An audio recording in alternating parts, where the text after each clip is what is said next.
Well, this is not a very good morning for all the City fans as Manchester City dropped points against Sunderland in a nil-nil encounter at Stadium of Light. Well, we all know that it was a tough game. We hoped for a cheeky win, but it did not happen. But we got to keep our heads high and hope for the best. As of now, Arsenal are 4 points clear in the title race, but we have still time. Plenty of games are to be played, and let's keep our hope that Arsenal will fall short in coming matches. Talking about this game week, starting from Chelsea versus Bournemouth, it was a 2-2 draw thriller game. My prediction was a 2-1 Chelsea win, but I knew that Chelsea weren't too confident, but I gave them a home advantage. But it was a 2-2 draw, nice game. I enjoyed that game very much. Talking about next game, Man United versus Wolves. Oh my God, this is the reason we cannot trust this Manchester United side.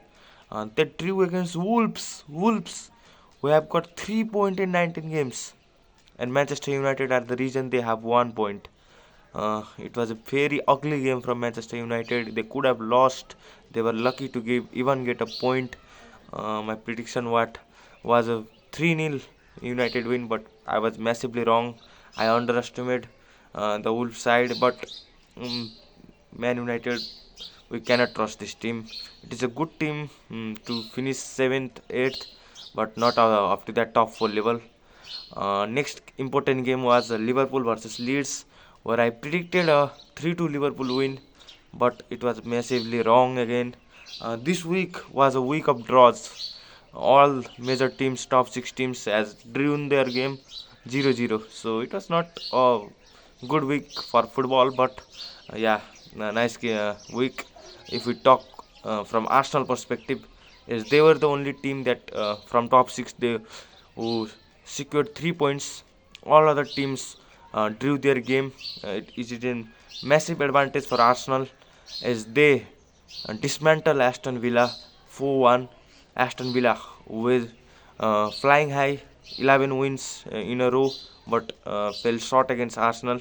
Uh, we all knew that Arsenal were a better team. It was a moment of thought that maybe Aston Villa can repeat the same, but at Emirates, you can't really expect much more from Aston Villa.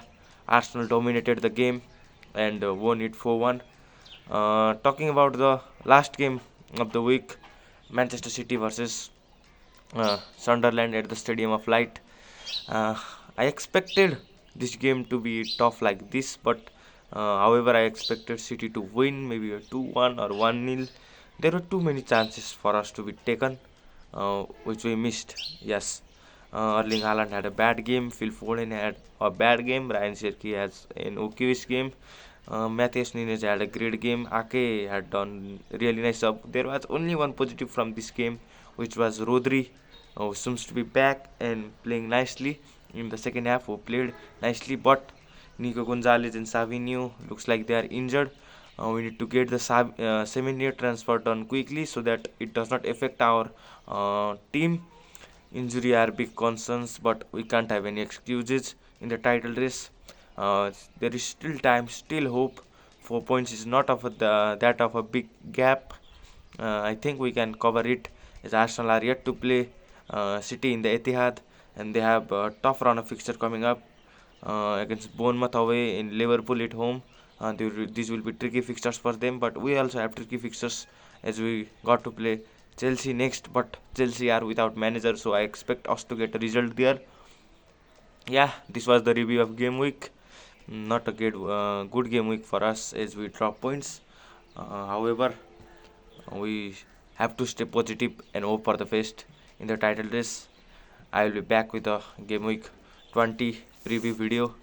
Up to then, subscribe the channel and like the video.